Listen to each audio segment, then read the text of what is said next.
Hello, everyone. Welcome back to Liftoff. Today, I'm joined by Noah and Ashley with Colonial Plumbing, and they're going to be telling us a little bit. Oh, I'm sliding out of the camera frame. Hey, guys, you guys are on now. Tell me a little bit about Colonial Plumbing and just how you got involved, which is kind of a cheesy question because I know how you got involved, but tell me a little bit about yourselves. Noah and Ashley and I are brother and sister, and we're second generation owners of Colonial Plumbing that was started back in 1982 by our dad and his business partner, Mark, back then. And so over the past 40 years, they've been running it. And then recently we purchased them out and taken over ownership of the company. That's exciting. That's exciting. That's something I want to learn more about. But before we do, Ashley.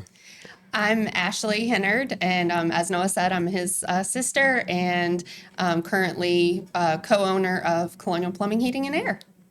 Awesome. Awesome. Well, I appreciate you guys coming down today. I know it's not that short of a drive from Southern Virginia down to here, but one of the things, how I met you guys down in Sova, is that's a really cool community you guys have, the Tri-Cities, and you guys do a lot of work in it. You guys are very well known. I believe you hold like an extreme market share, just a business down there.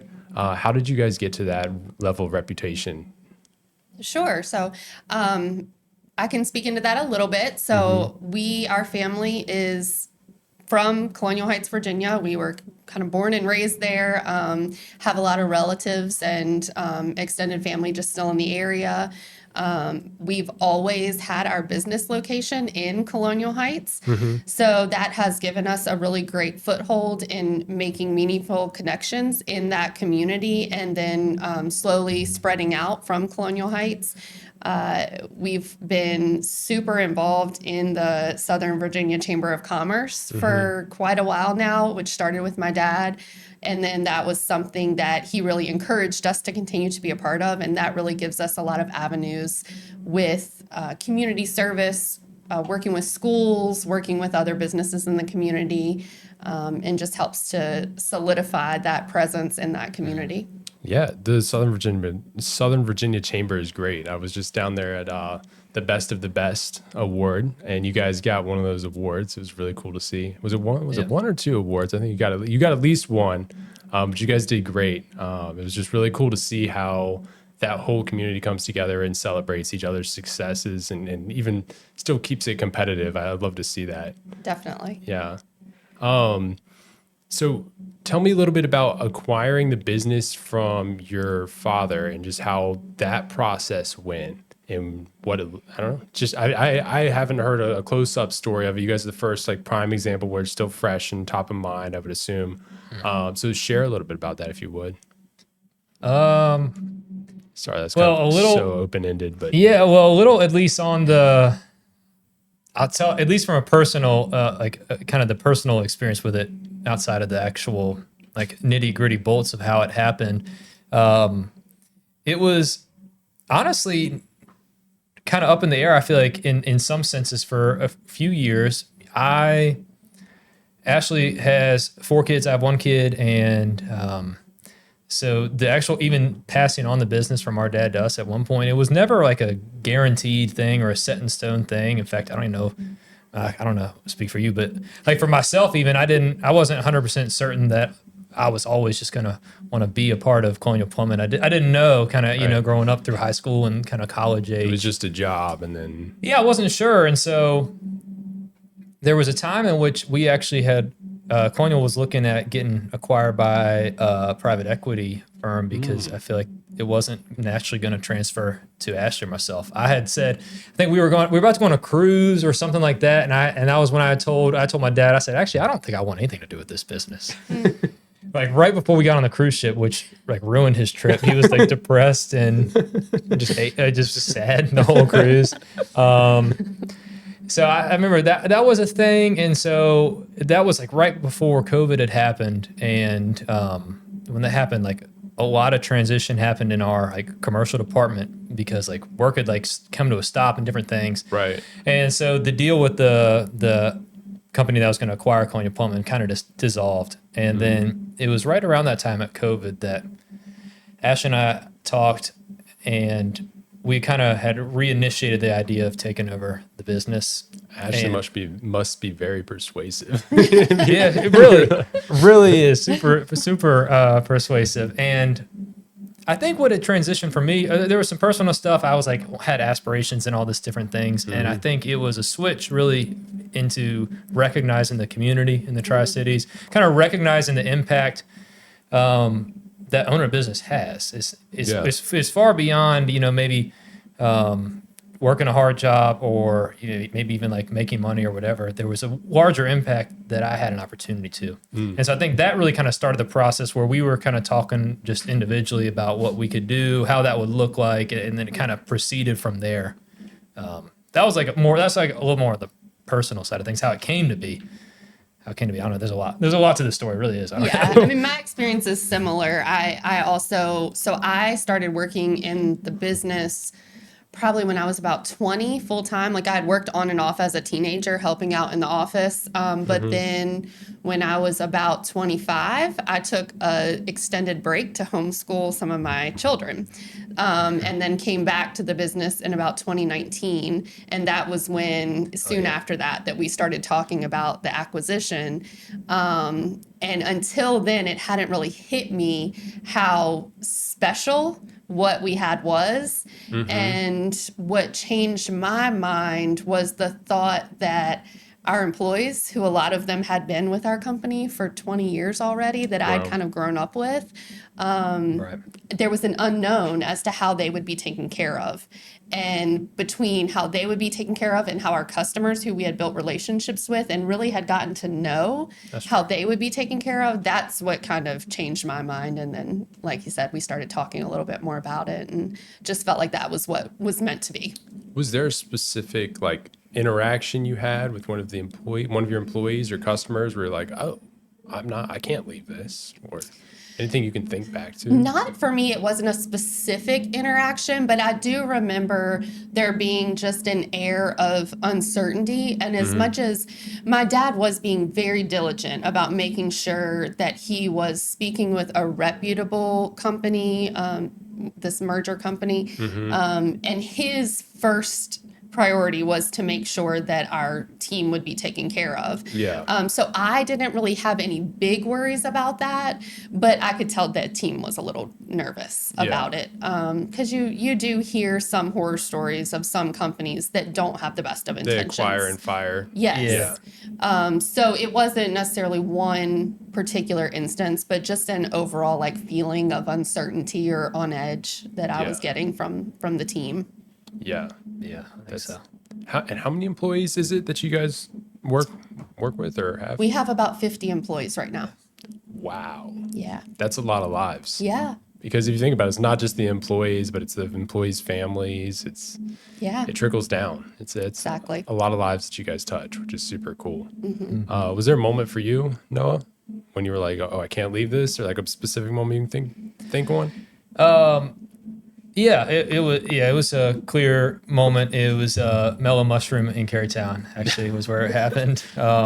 So it was this weird, the whole thing was dramatic from my end. Where I think I had a really good desire to love people, work with people, take care of folks, just be with people. And I just didn't really know how that was expressed. And to be honest, the only way I'd ever seen that in a very obvious duh way in my face was to kind of get into ministry or be a pastor or something. So that was where I was kind of structuring myself. So I just didn't really have the context or honestly even the brains to put together that you can do those kind of things in multiple ways.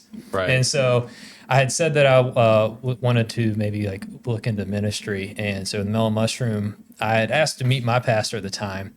And he had brought all 8 pastors, and Dang.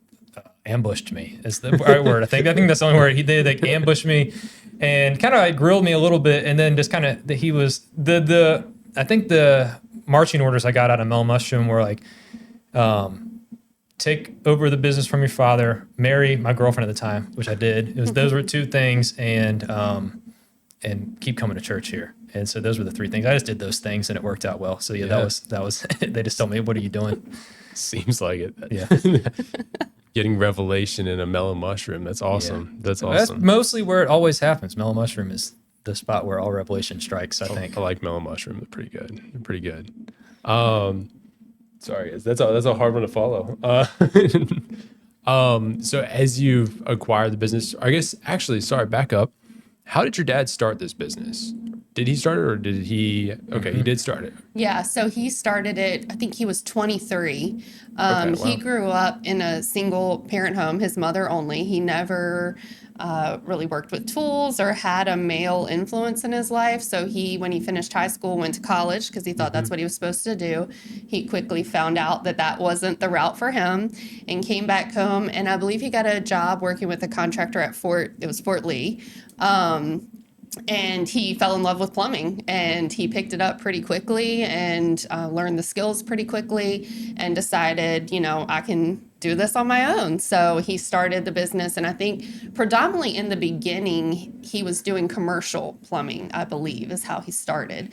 And then right after he started, he realized he would need someone else to help him with this, need a partner. And so that's when he talked with Mark Pond, and they were partners for, I think, 30 some years before Mark retired in 2015. But they just slow and steady built the business up and added on services and became not only doing like construction work, but moved into residential services. Yeah. Real quick, stupid question on that. What made him want to grow the business? Because I talked to a lot of different business owners, and a lot of them are at that stage where it's like, yeah, I could hire a couple more guys, but then I'd have to pay them, and like then Sure. like I'm barely making more money on my bottom line, and I've just got a lot more headaches. So what made him choose the headache, for lack of a better term? Sure. Noah, do you have anything you want to say to that? If you don't, then I do. No, if you have something you want to say, go ahead. So I think he was young and he had a family. I mean, was Yeah. a lot of it. And True. he's smart. And so he knew that in order to make it something meaningful and make it something that would actually help him to be successful long term, he had to learn how to run it as a business and grow it and not just be the person in the truck all the time for the rest of his life. Like he was wise enough to know, I will get older one day. I won't want to be out in the field one day. I need to figure out how to make this work so I can support my family and things like that. So I think that's probably a lot of the only other thing that came to mind too, I think just how stuff had grown was, I think he was positioning himself well to be able to like take on more load by like trying to build a good foundation. Because I think a lot of the services that we provide now, quite a few of them happen just because we kind of got drug into doing that by like a good partner. Maybe like we were doing commercial plumbing, and then the contractor that we worked with needed plumbing done at his house over and over and over and over, and we kind of just like got like drug into it. And so he was wise enough to just build a foundation that could start to support that. So like in the 90s, 2000s, when HVAC kind of got introduced into our business, we were able to it was kind of natural because we had the back end stuff. Right. And now we just needed to find some more people who could support that, and Mark and that kind of, it kind of was just made it real natural. It didn't ever seem like out of the blue. Yeah. No, that's fair. It does seem like it's been like a long time coming, but it's been slow and steady growth the whole time, which is what you want to see. Yes. So I applaud him for that. I spoke to him one time, and it was prior to speaking to you actually, but I called him. He was like, yeah, I've been doing this for, X amount of years, told me his story a little bit. And then he was like, but I'm passing it off now. And that's how we met. But I wanted to talk a little bit about any challenges you guys may be having as a business, because I think it's cool to share that part of a business, because a lot of people think that, like, I don't know if a lot of people actually think that, but sometimes the assumption can be that it's all gravy when you're a business owner and you just bark out orders and people do it. But do you guys have anything on the opposite side of the pancake there that you'd like to share? Like that's hard for us. Yeah, challenges maybe in the market, maybe just day to day in the workplace, or just how to navigate, even just being brother sister and having a relationship and working together and like making like high level decisions together and being family. Like how does that work? So here's a real basic one that was just personal to me, because for the first 8 years that I worked at Colonial Plumbing, I worked in the field on the commercial plumbing side and the residential plumbing side, and then the HVAC side of things. Kind of just did different stuff. And so also, I'm about probably the same age as I would say the majority of the other coworkers that I work with as well. So I'm not like a senior in terms of age. Sure. And so I think just one basic thing was like when I stopped working in the field or working on the sites and then kind of transitioned to ownership, I had to kind of like assume that for myself. And sometimes it can be kind of hard. Imposter syndrome creeps in. Yeah, where I wanted to be one of the fellas. And I still think like a lot of times we have really great relationships, but actually it's sometimes unhelpful to not be the boss in some certain things. And it was only a wake up thing when I was kind of talking with the guy who does our estimates on the HVAC side of things. And he was kind of he had a problem with something he was trying to figure out. And I was like, yeah, that actually is kind of stinky. And I remember he was like, yeah, that's why I'm talking to you. You're the boss. I was thinking you would fix this. And I was like, oh yeah, I forgot. I am the boss. Let me help you. Yeah. And so I think that's a really basic thing, but it actually was kind of difficult for me just because I worked just on the sites with everybody for so long. It's like a mental shift I've been trying to make. And also I just don't have an age thing that makes it as natural to like assume. Yeah, that's fair. It is nice though. It sounds like you're approachable, at least from the team, which is what you want to hear. You want like to be able to refine processes because you're approachable, but it also sucks because you have to refine the process. You have to be the guy who goes, oh yeah, I'll fix that. Yeah, sorry. So yeah, the buck stops with you. Yeah, I would say for me, the most challenging part is when there are like negative circumstances you have to deal with every now and then. So thankfully, we have an amazing team. Our dad set us up very well for success and how he built the company. The transition wasn't super challenging because for his last at least full year there, if not 2 years, he had stepped back tremendously and was just there for whatever we needed. He really tried hard to let us start running the company so that it wouldn't be a challenge when he actually stepped away. And it wouldn't be as challenging for him. So that part went pretty smooth. But I think just having to do the things that the leader doesn't always find joy in doing, if there is ever someone that has to be let go or something like that is the really hard part because we do care so much about our team. Or if there is an upset customer, like we love that it gives us the opportunity to talk with them and to make things right, but you just hate to even have an upset customer the few times that does happen. So those are probably the most challenging things, but they have given us both, I think, lots of opportunities to learn and grow and become better. So. Yeah, and are you guys still like if there is an upset customer, it does get escalated enough? Do you guys talk to them? Are you like jumping on phones with him? Oh yes, that's crazy. Like I'm from the scale of business that you guys are at and the size of employees you have.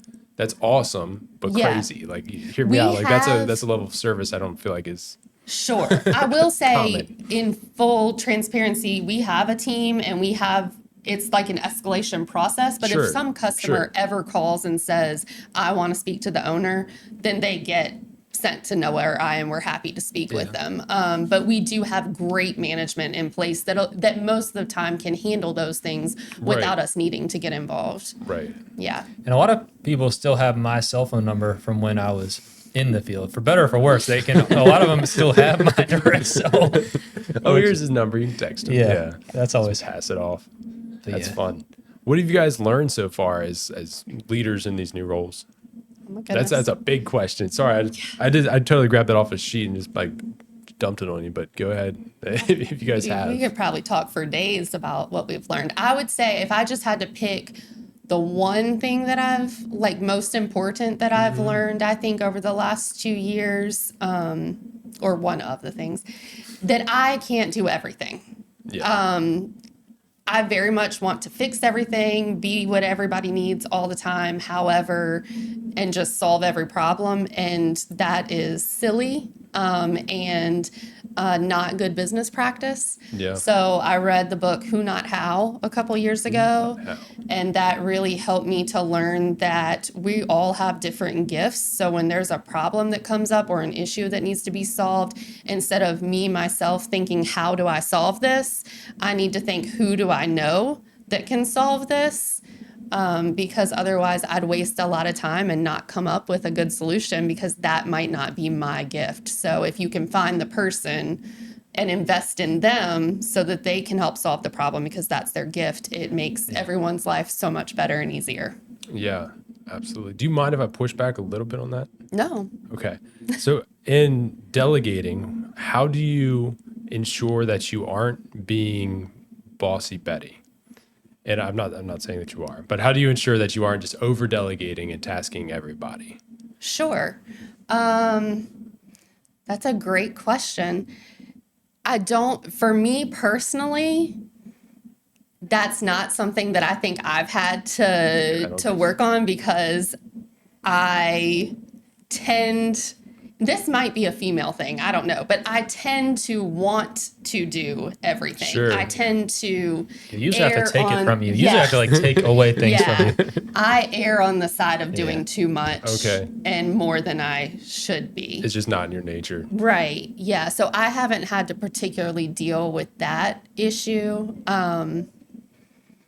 I do like to ask the team, when I do assign somebody something or ask somebody to help with something, I feel like they all know that there's open communication. So they always know that if they have a question or if they don't like the way something is being brought to their attention or they have a different idea that they think would work better, they know they can come to us and talk to us about that. So I think that open communication, not shooting other people's ideas down, not being overly demanding, that's You all don't strike important. me as that person. No. Yeah, no, Curious. she's definitely not. She's definitely not. She does a lot. Probably too much. Yeah. How about you? Any sorry to flip it to you.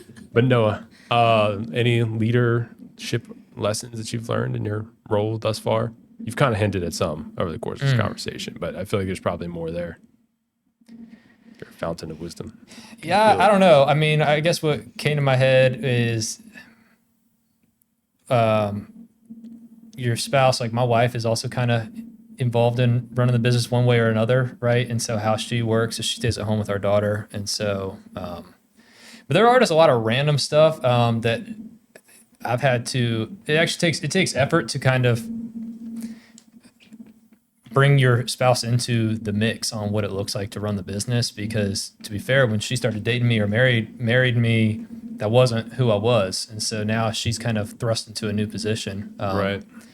And so things like just the fact that most of the time when I'm at home, I'm talking to somebody on the phone anyways. Talking about business. Or like just certain things like that. And so I think there has been, we haven't figured out how to do it all the way yet, but there has been a lot of, she puts a lot of effort into supporting that or supporting me being able to go to Colonial just in the way that she structured her life. And so that wasn't by accident. Right. It just didn't like magically happen that she helps me like meal prep things or she like has things ready or just that just doesn't happen it's out of the blue. It's a huge help. So we actually had to kind of structure that and have conversation and make it happen and figure out how to do that. So that wasn't just natural for us because neither of us were like super business savvy at the beginning of this. So that we kind of learned about that. How do you, so you kind of brought up an interesting point though, is like work life, like being able to turn it off. How do you guys wrestle with that? How do you solve for that work-life balance? I don't know.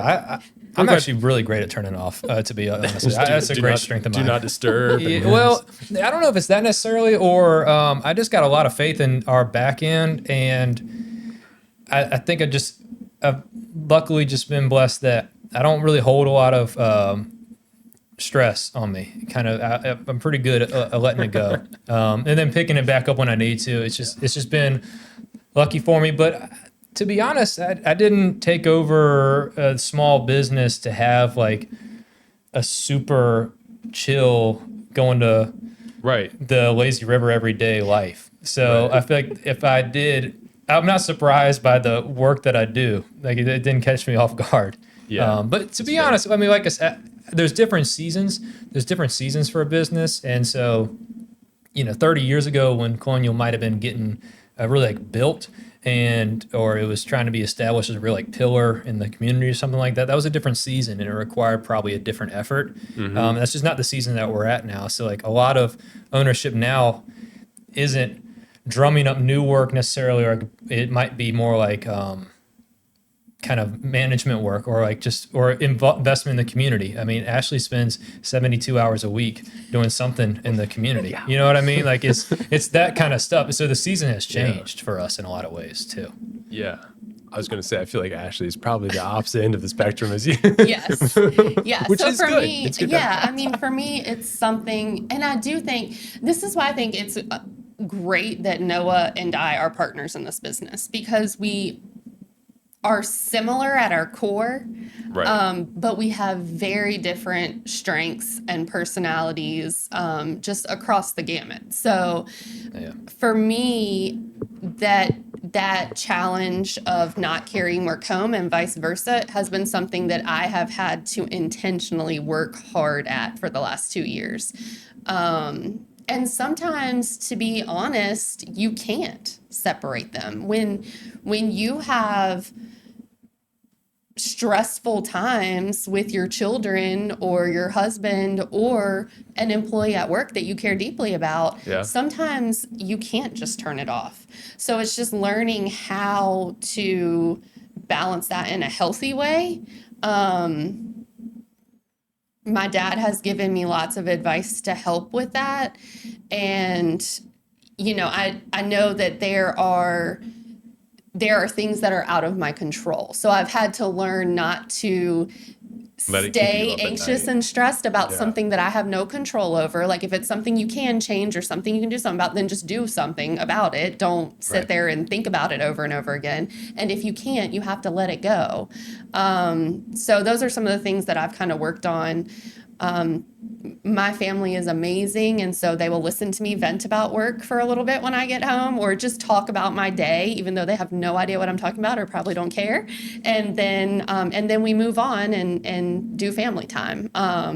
So yeah, it's been a struggle to balance that. But I think in the beginning, when I stayed stressed about things all the time, it was affecting my health. So I knew I had to change some things to live a healthy life and to be what I needed to be for my family when I was at home and be what I needed to be for work when I was at work. Yeah, that's important. You guys are doing good work, so like don't get I don't burnt know out. if Yeah. only other thing I thought about, I feel like probably more business owners are more similar to Ashley in a sense, like it's kind of your baby, right? That kind of thing where you just have a lot of like care for it. But if there's some that maybe are more like me, I think a good lesson that I had to learn too is like there's a real difference in like putting work down and just being in like versus like a apathetic approach to like life. That's gone beyond in my life than just like my business. But there's a there's a difference in being like a very patient person and being just a person who doesn't care about something. Like just because you're not reacting to your kid screaming doesn't maybe mean you're super patient. It might just mean you're just like checked out. So that kind of thing where there's a difference in like you can actually be very invested in your business and just not be up all night about it. Yeah. Although some nights you have to be up all night, and that's okay too. Like that's just how it is. That's true. That's business. Yeah. Yeah. Wrapping it up, but I want to see what books would you guys recommend for leaders? Ashley, you touched on one already, but curious, what'd you like about these books that you're about to recommend, and which ones are they? Sure. So I can definitely Who Not How. I can't remember who the author is. I think it's 2 authors, but that was a great one. Intentional Living was really life-changing for me, just as a person in general and a leader. It kind of helped across the whole board. And then The 12-Week Year is another really great one for if you're struggling with just meeting goals or figuring out how to focus on your goals on a daily basis to get to that point, instead of, a lot of us just tend to set goals like for the year or for the month and they're so long term. naturally, most of us are procrastinators, and so we wait to the last minute. But that 12-week year really tells you how to structure your goals so that you're working towards pieces of your goal along the way. And you basically are looking at 12 weeks as a year, I like that. and restart every 12 weeks. I like that. That makes sense. That makes sense. I don't read a lot of business books, to be honest. It's not a big part of what I like to read. I read this year. I finally read that Measure What Matters book. That was good. I would say the only two books that I've actually read intentionally for my business has been what is it called? The Good of Affluence by John Schneider, which that's probably the best book I've ever read about being a business owner. And it's not at all about What's it called? The Good of Affluence. Good of Affluence? Yeah, that's a really good book. I think John Schneider wrote it. I'm almost 99% positive he did. We'll fact check you later. Yeah, you can fact check me. But that's a great book. And that was really great. And then How to Be Free from Bitterness by Jim Wilson is another great book too. Neither of those are, well, The Good of Affluence is about running a business in a sense, but How to Be Free from Bitterness has nothing to do with a business. Hey, there's some carryover. But- There's some carryover. Yeah, a lot of life is kind of dying to yourself and not being super selfish and not having the world revolve around you. And that book was wonderful. I agree. Before I hit the stop recording button, is there anything else or anybody you'd like to thank while you're here? Oh, gosh. Any shout outs?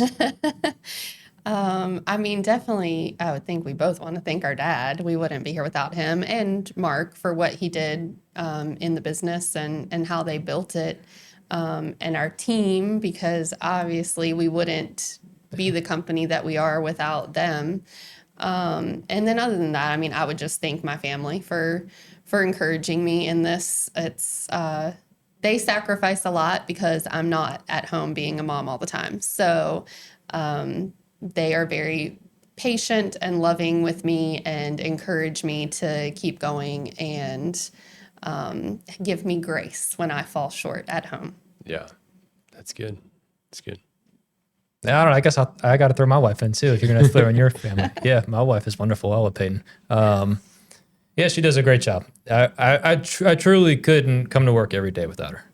Yeah. So, because I remember there was a time, this is just a rant on her, I'm sorry, but You're good. she You're she good. got a job at Hopewell Middle School. That was her degree, was education. And we had a pretty candid conversation because it was right when we had started transitioning and owning the business, where she realized at that point that to be a teacher at that time wouldn't work because she could only be a teacher. She wouldn't be able to be really a wife or any of the other things that she actually wanted to do. Right. And so at that time, she ended up actually quitting her teaching job and getting a job at Maymont Park. And then since then, now she stays at home with her daughter. But yeah, she's made a lot of changes in her life for Colonial Plumbing, and I'm very thankful for it. I can tell. It's been a common theme throughout this interview. Yeah, I'm very thankful. She'll be excited to hear. Well, I appreciate you guys coming on. Thank you so much. I want to have you guys back sometime in the future just to see how you guys are doing, maybe a year or two later. You told me we were going to talk about our morning routines. I didn't even get to that yet. True. Yeah, true. We still got 5 No, minutes. just kidding. No, we're not. Thank you so much for Yeah, having thanks. us. Of course. Thank you guys for coming. All right.